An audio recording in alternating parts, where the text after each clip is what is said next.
Everyone, welcome back to my channel dual cracker.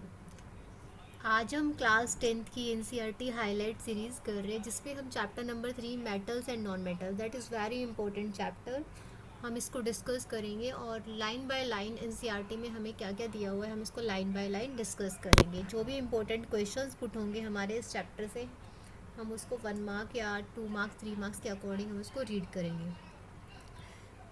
In class ninth में हम already जो है मैटर और एलिमेंट्स के बारे में रीड कर चुके हैं, लेकिन फिर भी हम एक बार स्टार्ट करने से पहले एक बार हम उस क्लास 9 से गो थ्रू हो जाते हैं। सबसे पहले हम हमारा चैप्टर का नेम है वो तो है metal and non metal, but सबसे पहले हम पढ़ेंगे मैटर जो हम क्लास 9th में भी हम पहले पढ़ चुके हैं। मैटर चैप्टर नंबर 1 एंड 2, जिसमें हम elements, compounds, pure matter, impure matter, इन सब के बारे में डिस्कस कर चुके हैं। लेकिन हम मैटर के बारे में पढ़ते हैं, हमने पढ़ा था कि मैटर जो है वो किससे मिलकर बना है, पार्टिकल से। Matter is made up of particle, छोटे छोटे पार्टिकल्स, टाइनी पार्टिकल से मिलकर बना है। और 2 टाइप के हमने पढ़े थे, दैट वाज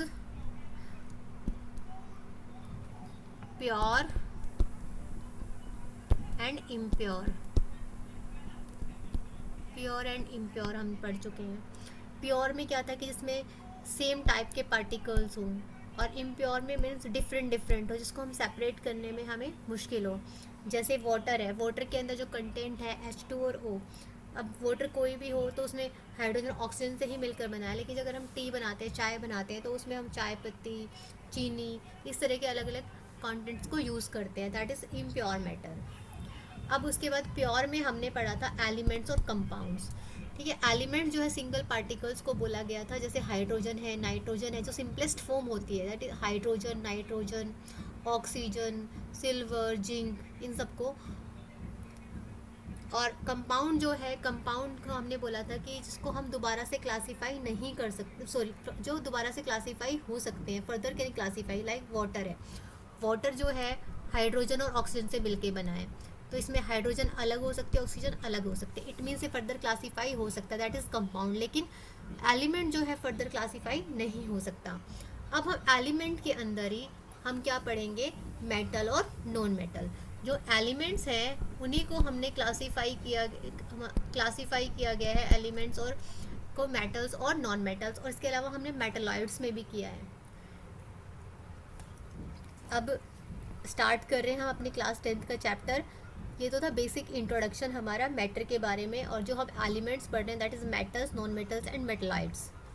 सबसे पहले हम इसकी फिजिकल प्रॉपर्टी पर जाएंगे। फिजिकल प्रॉपर्टी, मेटल्स की जो फिजिकल प्रॉपर्टी है, फिजिकल का मतलब होता है कि जो अपीयरेंस हमें दिखाई दे, जिसको हम देख सके फिजिकली, अपनी नेक्ड आई से इसको हम देख सके, दैट इज़ फिजिकल प्रॉपर्टी। सबसे जैसे मेटल है, मेटल्स के बारे में पढ़ते हैं। The easiest ways to start grouping substance is by comparing their physical property. सबसे पहले हमें मेटल को फिजिकल प्रॉपर्टी से पहचानना है। जैसे हमने क्या किया, हमने आयरन लिया, कॉपर लिया, एल्यूमिनियम लिया, मैग्नीशियम लिया, सोडियम, लेड, जिंक, और को काफ़ी सारे और भी मेटल्स जो इजीली अवेलेबल हो सकते हैं उनको हमने लिया। अब इसके बाद जो सैम्पल्स हैं आयरन, कॉपर, एल्यूमिनियम, मैग्नीशियम के, ये हमने इनके अपीयरेंस को हमने नोट डाउन कर किया कि है दिखने में कैसे हैं। अब इनको क्या किया हमने, इनके सरफेस को रब किया पेपर से, और क्लीन करने के बाद फिर से हमने इसको नोट डाउन किया। तो हमने देखा कि जो मेटल्स है जो प्योर स्टेट में है, हैविंग अ शाइनी सरफेस, उनकी जो मेटल का जो सरफेस है वो क्या होता है, चमकीला होता है, that is shiny surface. This property is called metallic cluster. तो हमने फिजिकल प्रॉपर्टी में सबसे पहले जाना जिनका सरफेस क्या होगा, शाइनिंग होगा, that is a property that is lustrous, means वो चमक होगी। अब जो मेटल है, वैसे अगर हमें देखा जाए तो जो टोटल एलिमेंट्स है वो 118 प्रेजेंट है, जिसमें से 90 हमारे मेटल्स हैं और 22 हमारे नॉन मेटल्स है, और जो बच गए हैं वो सारे हमारे मेटलॉइड्स हैं। मेटलॉइड्स मतलब जो मेटल की तरह भी बिहेव कर सकते हैं और नॉन मेटल की तरह भी बिहेव करते हैं, दैट इज़ मेटलॉइड्स। तो टोटल 118 में से 90 मेटल्स और 22 नॉन मेटल्स है, और रेस्ट आर मेटलॉइड्स। जो ज़्यादा मेटल्स जो है वो ज़्यादा रिएक्टिव होते हैं, कोरोसिव होते हैं, और एक कंपाउंड की फॉर्म में भी मिल सकते हैं। मोस्टली जो पाए जाते हैं वो कंपाउंड की फॉर्म में पाए जाते हैं। ठीक है, अब जो मेटल है हमने जो फिज़िकल प्रॉपर्टी पढ़ी है, लेकिन इससे पहले हम थोड़ा सा इसको डिस्कस कर लेते हैं। हमने इसकी फ़िज़िकल प्रॉपर्टी पढ़ी है कि अगर हम इसके सरफेस को रब करते हैं तो वो शाइन करने लगता है। That is the property, physical property that is lustrous, means उसके अंदर क्या है, चमक है। जो मेटल है हम पहचानेंगे कैसे, पॉजिटिव होगा, चार्ज जिस पे पॉजिटिव होगा वो मेटल होगा। उसके अलावा जब जिसके वैलेंस इलेक्ट्रॉन है आउटर मोस्ट शेल में 1, 2 और 3 ये इलेक्ट्रॉन पाए जाएं, वैलेंस इलेक्ट्रॉन पाए जाएं, तो it means that is metal. और इसके अलावा 4, 5, 6, 7 जो मिलेंगे वो क्या कहलाएंगे, नॉन मेटल कहलाएंगे। सबसे पहले हमारी जो पहचान है, जैसे मान लो सोडियम है, सोडियम के ऊपर जो चार्ज है दैट इज़ प्लस, इसकी वैलेंसी है 2,8,1, ठीक है, 2,8,1। अब इसका जो आउटर मोस्ट सेल है जैसे KLM, एम वाले सेल में कौन सा है, 1 नंबर है, तो इट मीन्स 1 है, तो ये क्या हो गया, मेटल हो गया, ठीक है। और इससे चार्ज कौन सा होगा, पॉजिटिव। तो हम क्या कह सकते हैं कि दीज आर मेटल, हम इनको इस तरह से पहचान सकते हैं। जो लेकिन जो रेस्ट बच गए हैं 4, 5, 6, 7 these are non metals. Non metals ये क्या होंगे, नॉन मेटल्स होंगे। उसमें जो चार्ज होगा वो क्या होगा, नेगेटिव। लाइक क्लोरीन है, क्लोरीन की वैलेंसी है 2,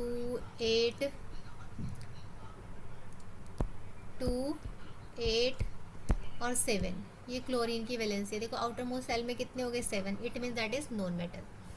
तो हमारा जो ये मेटल और नॉन मेटल हुआ, उसके बाद हम पढ़ेंगे कि जैसे हमारी एक्टिविटी नेक्स्ट है 3.2, इसमें आयरन ले लिया, कॉपर ले लिया, एल्यूमिनियम ले लिया, मैग्नीशियम ले लिया। अब हम इनको क्या करेंगे, नाइफ़ के हेल्प से हम कट करने की कोशिश करेंगे। लेकिन हमने जब कोशिश की इसको कट करने की तो ये कट नहीं हो पाए। तो हमने क्या देखा कि जो चीज़ कट नहीं हो पाती दैट इज़ हार्ड, वो क्या है, हार्ड है, हार्डेस्ट सब्सटेंस हो गया, it means metals are hard. तो हमें दूसरी फिजिकल प्रॉपर्टी क्या मिली कि हार्ड है। पहले हमने देखा था कि चमक है, लस्ट्रस है।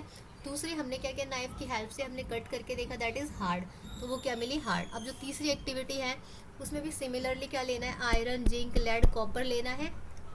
और एक इनके ऊपर हैमर से, हथौड़े से क्या करने, बार बार 4 से 5 टाइम्स क्या करना है, स्ट्राइक करने, मतलब उसको मारना है। इसको जब मारते रहोगे तो इसकी जो शेप है ना, वो आकार जो होगा वो क्या हो जाएगा, चेंज हो जाएगा। That is metals can be beaten into thin sheets, पतली शीट्स में जो है कवर हो जाएगा। That this property is called malleability. तो मेटल की एक प्रॉपर्टी और हमें पता चल गई, मैलिएबिलिटी। तो आपसे डिफाइन के लिए आप पूछ सकते हैं what do you mean by the malleability.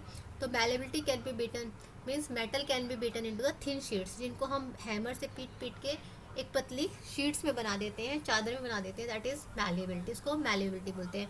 जैसे आप सब जानते हो गोल्ड और सिल्वर है वो सबसे ज़्यादा मैलिएबल मेटल्स है, क्योंकि जितने भी हम ऑर्नामेंट्स पहनते हैं गोल्ड सिल्वर की, जो हम पहनते हैं, ज्वेलरी पहनते हैं, तो वो क्या करते हैं, अलग अलग शेप्स ले लेते हैं, that is malleable. It means कि वो मैलिएबल है तभी तो डिफरेंट डिफरेंट शेप्स दे सकते हैं।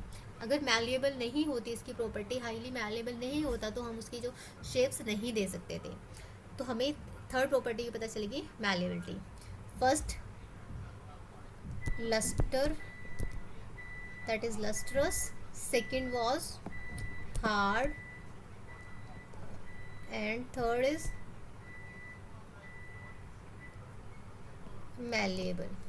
अब द एबिलिटी ऑफ मैटर, लेकिन अभी हमने क्या किया, तो हमने शीट से बनाया, लेकिन हम क्या कर रहे हैं उसको एक वायर्स में, जैसे आपने कॉपर, एल्यूमिनियम, लेड, इन सब के जो इलेक्ट्रिसिटी में वायर होते हैं, कॉपर वायर ये देखे हैं ना, तो एक वायर थिन वायर्स की फॉर्म में हो जाते हैं। जब जिनको हम शीट्स में बना लेते हैं तब तो वो क्या कहलाएगा, मैलिएबल। लेकिन वायर की फॉर्म में बनाएंगे तो वो क्या कहलाएगा, डक्टिलिटी। उसको क्या बोलेंगे हम, डक्टिलिटी बोलेंगे।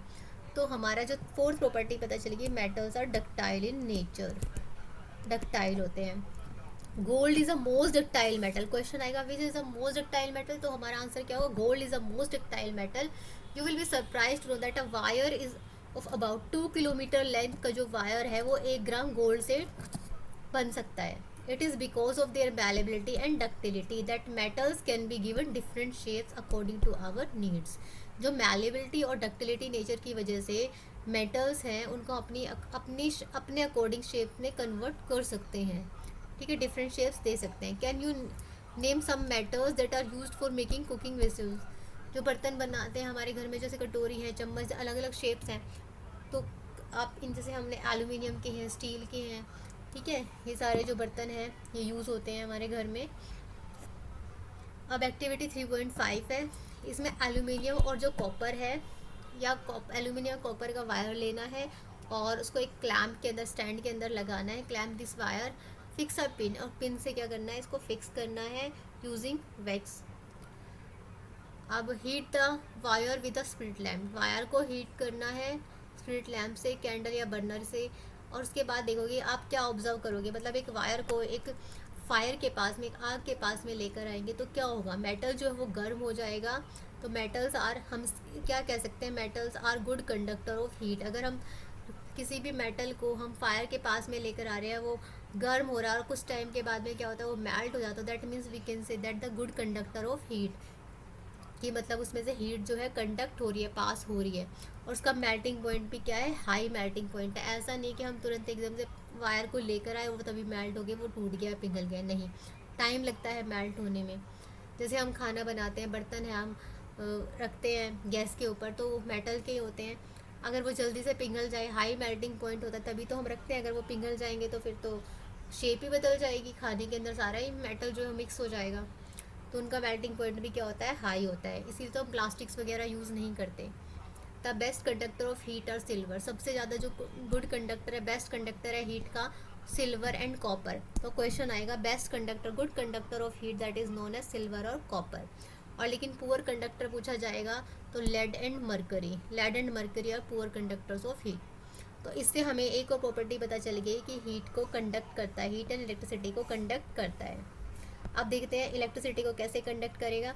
नेक्स्ट हमारी जो एक्टिविटी है 3.6, इसमें एक इलेक्ट्रिक सेटअप है, ये बैटरी है, ये बल्ब है, स्विच है, और यहाँ पर 2 क्लिप्स ली गई है जिसमें से एक सैंपल, मतलब टेस्ट करने के लिए कि गुड कंडक्टर है या नहीं है।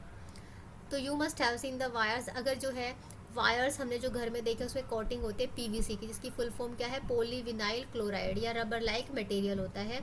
Wire electric wires coated with such substance, क्यों होते हैं इनसे, आप सबको पता होगा कि कोटिंग क्यों की जाती है, क्योंकि मेटल वायर है, वो क्या है, मेटल है, जल्दी से क्या हो जाएगा, गर्म हो जाएगा। तो हम एकदम से, वो गुड कंडक्टर ऑफ हीट और इलेक्ट्रिसिटी है, वो डायरेक्टली हमें करंट कर सकता है, मार सकता है। तो इसलिए हम क्या करते हैं, पीवीसी की कोटिंग या रबर की कोटिंग करते हैं ताकि हम डायरेक्ट कॉन्टेक्ट में ना जाए।